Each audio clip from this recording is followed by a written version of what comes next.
It's Dinger season. 2025 is the year of AJ Allmendinger in the NASCAR Cup Series. Let me explain. No one's ever doubted that he has talent. The issue is and has always been wrong spot at the wrong time. Even in 2006, 5 Champ Car wins. Going to be a great open wheel racer. Oh, sorry, there's this thing called the car IRL split. Champ Car's dead.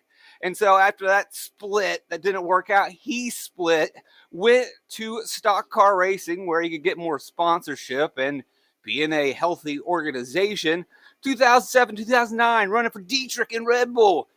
Good small upcoming team, but during that era, there was a huge difference between the haves and have-nots. You weren't going to take out Hendrick. You weren't going to take out JGR. You weren't going to steal wins away from them. Then he goes to Richard Petty Motorsports in 2010, 2011. Again, haves versus have-nots. And Richard Petty was still decently competitive. And Allmendinger and crew chief Mike Shiplett put together some pretty good results during that time.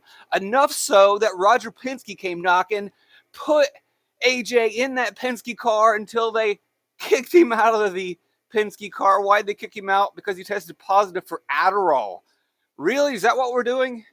Imagine those halcyon simpler times where if you took Adderall, you were a drug addict. Boy, has the world changed so much since then. Either way, he loses his ride, washes up at JTG Daughtery in an era where there is a huge competitive unbalanced era. And he's talked about this before. Basically was just getting his head kicked in every day. Grew to hate racing, was very vocal about it, didn't want to race anymore. He was tired of losing. And we can understand he had a weak car, and this was an era where there wasn't parity. You had Haas, you had JGR, you had Hendrick, you had Penske, and then the little teams just couldn't compete. And so it looked like we would never see him again when he stepped out of the Cup Series car. But then he goes to the Xfinity Series, and he has a strong car.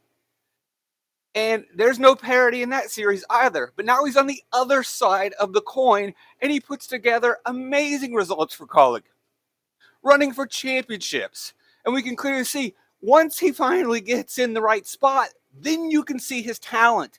And he can win at any type of racetrack. And he did that in the Xfinity Series. Now he's back in Cup. And I wouldn't argue that his car is the best, but in this package with parity, everyone has a competitive chance. Everyone is on the same level playing field.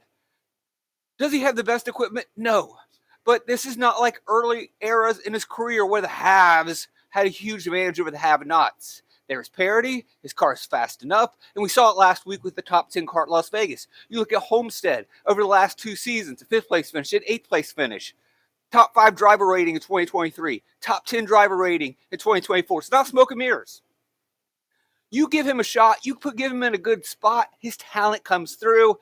Homestead this week, it's Dinger season. It's Dinger season all season, baby.